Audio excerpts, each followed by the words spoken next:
तो आज हम पढ़ने जा रहे हैं लेक्चर 5 कर्म कांड का लेक्चर 5 में हम पढ़ेंगे आज यूनिट 2 का ही जो हमारा बचा हुआ हिस्सा है वो।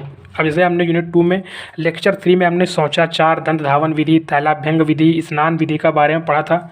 लेक्चर 4 में हमने वस्त्र धारण विधि, संध्या विधि के बारे में पढ़ा। अब हम लेक्चर 5 में सामान्य पंचांग देखने की विधि के बारे में पढ़ेंगे। इसमें हमको तिथि, वार, योग, करण, नक्षत्र आदि के बारे में बताया गया है और ये आप समझ लीजिए कि मोस्ट इम्पॉर्टेंट पार्ट है यूनिट 2 का। यूनिट 2 में इससे इम्पॉर्टेंट कुछ नहीं है क्योंकि इससे पिछली बार करीब 12 क्वेश्चन आए थे और मैंने उन क्वेश्चंस के आंसर भी इसमें इन्वॉल्व किए हुए हैं। तो आज हम पढ़ेंगे सामान्य पंचांग देखने की विधि। सामान्य पंचांग देखना, तिथि, वार, नक्षत्र, योग व करण, ये 5 अंगों को ही समूह पंचांग कहा जाता है। सबसे पहला क्वेश्चन यही बनता है जो इस बार नहीं पूछा गया था पर हो सकता है इस बार पूछा जाए कि सामान्य पंचांग में क्या क्या आता है। तो उसमें आता है तिथि, वार, नक्षत्र, योग, करण। याद रखिए तिथि, वार, नक्षत्र, योग, करण, ये 5 चीज़ें सामान्य पंचांग में आती हैं। अब ये जो पूरी यूनिट चलेगी ये चलेगी फैक्ट पे। ये पूरी यूनिट फैक्ट बेस है, आपको याद करना है और ये आप याद कर लेंगे आपको 10 से 12 क्वेश्चन 100% मिलेंगे। अब आता है मास।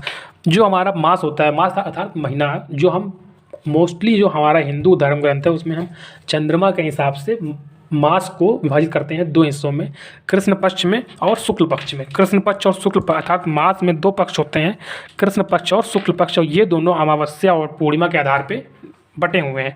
कृष्ण पक्ष के 15 दिन से अमावस्या की तिथि तक अर्थात कृष्ण पक्ष जो होता है उससे शुरू होकर 15 दिन तक अर्थात अमावस्या तक तथा शुक्ल पक्ष की 15 दिन के बाद पूर्णिमा होती है। तो आप ये जानें कि कृष्ण पक्ष जब शुरू होता है तो धीरे धीरे अंधेरा पूरी तरह हो जाता है और वो हो जाती है अमावस्या, और शुक्ल पक्ष जब शुरू होता है तो धीरे धीरे वही अमावस्या धीरे धीरे उजाले में बदल जाती है जो होती है पूर्णिमा। तो याद रखना है कृष्ण पक्ष जो है वो अमावस्या होती है उसकी फाइनल डेस्टिनेशन कृष्ण पक्ष की, शुक्ल पक्ष की फाइनल डेस्टिनेशन होती है पूर्णिमा। अर्थात कृष्ण पक्ष का जो आखिरी जो समय होता है वो आता है अमावस्या का, शुक्ल पक्ष का जो आखिरी समय होता है वो आता है पूर्णिमा का। याद रखना है, बहुत इंपॉर्टेंट है ये। टोटल कुल 12 मास होते हैं, हर मास में 2 हिस्से होते हैं, ये आपने पढ़ लिया कृष्ण पक्ष, शुक्ल पक्ष। उसमें से अब 12 मास होते हैं। कौन कौन से सबको पता होते हैं, मोस्टली जो हिंदू धर्म को मानने वाले हैं, जो हमारे सनातन धर्म को फॉलो करते हैं उनको पता है। चैत्र, बैसाख, ज्येष्ठ, आषाढ़, सावन, भादव, अश्विन, कार्तिक, माघ, शीश, अगहन, पौष, माघ, फागुन, ये हमारे जो मंथ हैं जिनको हम मास बोलते हैं ये 12 होते हैं टोटल। आपको याद रखना है मार्गशीर्ष को ही अगहन भी कहते हैं, ठीक है, याद रखिएगा ये चीज़। और कोशिश करें कि ये मंथ याद हो कि आपको चैत्र कब शुरू होता है। याद रखिए 21 मार्च से ही हमारा चैत्र शुरू होता है। चैत्र, बैसाख, ज्येष्ठ, आषाढ़, सावन, भादव, अश्विन, कार्तिक, मार्गशीर्ष, अगहन, पौष, माघ, फागुन। तो जो हमारा माघ है वो जनवरी होता है और जो चैत्र है वो मार्च से शुरू होता है। और आप याद रखिए बहुत ही इंपॉर्टेंट फैक्ट है ये कि प्रत्येक वर्ष का आरंभ चैत्र शुक्ल प्रतिपदा भी होता है, बहुत लोग प्रतिपद बोलते हैं। प्रत्येक वर्ष का प्रारंभ चैत्र शुक्ल प्रतिपदा से आरंभ होकर चैत्र कृष्ण अमावस को समाप्त होता है। क्या रखना है आपको, प्रत्येक वर्ष का आरंभ चैत्र शुक्ल प्रतिपदा अर्थात चैत्र जो, इसीलिए आप देखेंगे हम लोग जो अपना सनातन धर्म का जो हिंदू नववर्ष मनाया जाता है वो 21 मार्च से मनाया जाता है, क्योंकि हमारा जो नववर्ष जो प्रारंभ होता है वो हमारा चैत्र से ही प्रारंभ होता है। तो हमें याद रखना है कि प्रत्येक वर्ष का प्रारंभ ये हो रहा है, बात हो रही है सनातन धर्म के कैलेंडर की। प्रत्येक वर्ष का प्रारंभ चैत्र प्रतिपदा से होकर चैत्र कृष्ण अमावस्या को समाप्त होता है। तो चैत्र शुक्ल से शुरू होता है और चैत्र कृष्ण को समाप्त होता है, ये हमेशा याद रखना है। और ये आपको अगर मान लो कन्फ्यूजन हो रही है कि कब होता है तो आपको ये याद रखना है कि शुक्ल पक्ष का अंतिम दिन पूर्णिमा होता है, कृष्ण पक्ष का अंतिम दिन अमावस्या होता है। तो आपको ये याद रखना है कि शुक्ल पक्ष जो होता है उसकी जो स्टार्टिंग जो होती है हमारे हिंदू नववर्ष की वो शुक्ल पक्ष से होती है, एंड जो होता है वो कृष्ण पक्ष से होता है। बस इतना याद रखना है कि शुक्ल पक्ष जो चैत्र है अर्थात जो हिंदू नववर्ष है उसकी शुरुआत हो रही है शुक्ल पक्ष से, शुक्ल पक्ष, और जो अंत हो रहा है वो हो रहा है कृष्ण पक्ष पे। कृष्ण पक्ष अर्थात आप अमावस्या कह सकते हो, क्योंकि कृष्ण पक्ष का जो फाइनल डेस्टिनेशन है वो अमावस्या ही है। तो हमने इस सामान्य पंचांग में ये देखा कि तिथि, वार, नक्षत्र, योग व करण होते हैं, ये 5 मिलके पंचांग बनते हैं। मास में 2 पक्ष होते हैं, कृष्ण पक्ष और शुक्ल पक्ष, ठीक है। उसके बाद कृष्ण पक्ष के 15 दिन अमावस्या तिथि तथा शुक्ल पक्ष के 15 दिन के बाद पूर्णिमा होती है। कुल 12 मास होते हैं, चैत्र, बैसाख, ज्येष्ठ, आषाढ़, सावन, भादव, अश्विन, कार्तिक, मार्गशीर्ष, इसको अगहन भी कहते हैं, पौष, माघ, फागुन। अब हम आगे आते हैं वार, जो हमारे जैसे हमने इसमें देखा कि तिथि है, वार है, नक्षत्र है, योग व करण है, तो हमको सबको पढ़ना है। तो अब आते हैं नक्षत्र जो होते हैं वो 27 होते हैं, फैक्ट है, आपको याद रखना है। योग 27 होते हैं, करण 11 होते हैं, ठीक है। ये जो हमारा फैक्ट है, नक्षत्र 27, योग 27, करण 12, ठीक है, ये हमेशा याद रखना है। हमने इसको याद किया था यकीन से, यकीन मतलब योग, करण, नक्षत्र, लेकिन आपको अपने हिसाब से याद करना है 27, 27 और 11, ठीक है। याद रखना है कि ये 27 नक्षत्र होते हैं, 27 योग होते हैं, 11 करण होते हैं। अब हमारा जो हमारा सरकारी जो हमारा पंचांग है, वो आज भी हमारा हिंदू नववर्ष, सनातन जो नववर्ष है, जो सनातन कैलेंडर है, उसके हिसाब से माना जाता है। और उसमें शक संवत जो होता है वो हमारा राष्ट्रीय कैलेंडर माना जाता है। तो भारतीय राष्ट्रीय पंचांग जो है वो शक संवत पे आधारित है। अब आगे आते हैं अगले फैक्ट पे कि चंद्रमा की जो कला, चंद्र कला अर्थात जो चंद्रमा का जो पूर्णिमा की तरफ जाना होता है, फिर उसका अमावस्या की तरफ आना था, घटना और बढ़ना जो होता है वो उसी के अनुसार, जैसे मैंने पहले बताया लेक्चर में कि हमारे जो हिंदू कैलेंडर धर्म जो वर्ष है वो चंद्र की गणना के आधार पे निर्धारित है।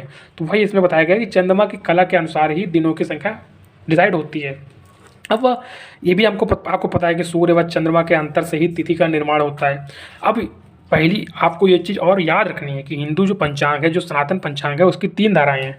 पहली चंद्र आधारित, दूसरी नक्षत्र आधारित, तीसरी सूर्य आधारित। तो लेकिन जो हमारे जो यूज में आएगी या जो हमारे आप पेपर के हिसाब से मानोगे तो वो सबसे महत्वपूर्ण होती है चंद्र आधारित।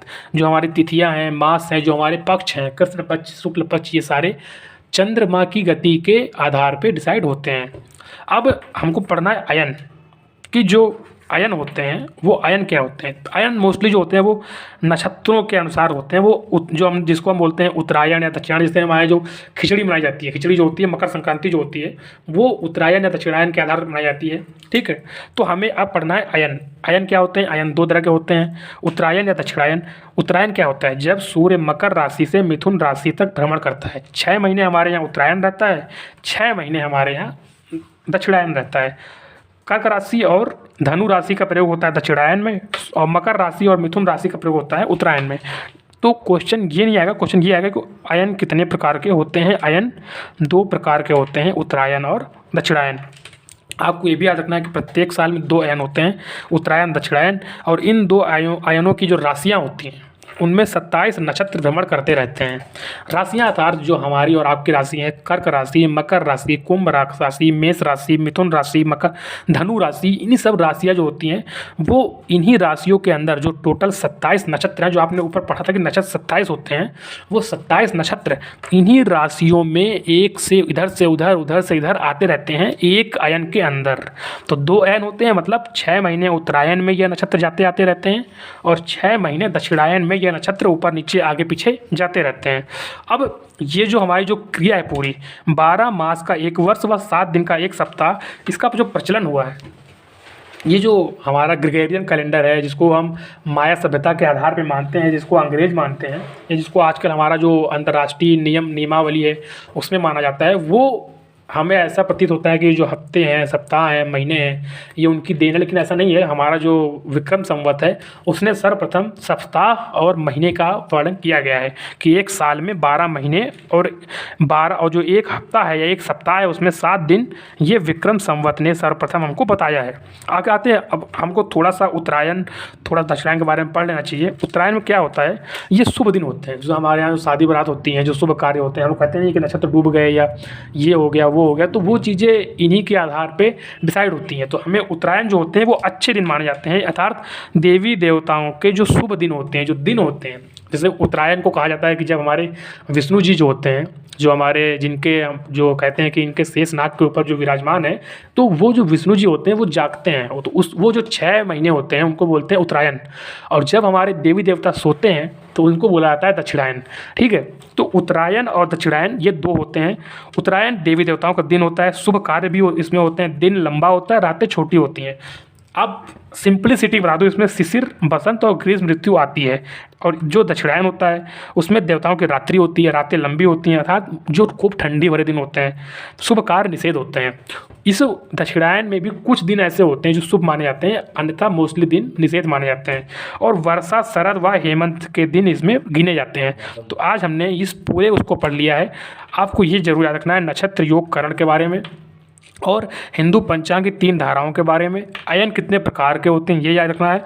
और ये जो हमारे जो मास होते हैं टोटल 12 मास, इनके बारे में भी जानना चाहिए, हमको पढ़ना है, याद रखना है, ये बहुत ही इंपॉर्टेंट होगा क्योंकि इससे क्वेश्चन बहुत सारे आते हैं। उसके बाद हमको याद रखना है कि मास में 2 पक्ष होते हैं। तो कुल मिला के हमको आज सामान्य पंचांग देखने के बारे में सीखा। और ये पूरा मोस्टली मैंने शॉर्ट नोट्स बनाए हैं फैक्ट वाइज, इसलिए ताकि आपको ज़्यादा कुछ पढ़ना ना पड़े, इतने में से आपका काम चल जाए। और क्वेश्चन आपके मल्टीपल चॉइस ही आने वाले हैं मोस्टली, इसीलिए आपको फैक्ट याद रखने हैं, फैक्चुअल क्वेश्चन ही आएंगे। जय हिंद, जय भारत। वीडियो को लाइक करें, शेयर करें, सब्सक्राइब करें। जय हिंद, जय भारत।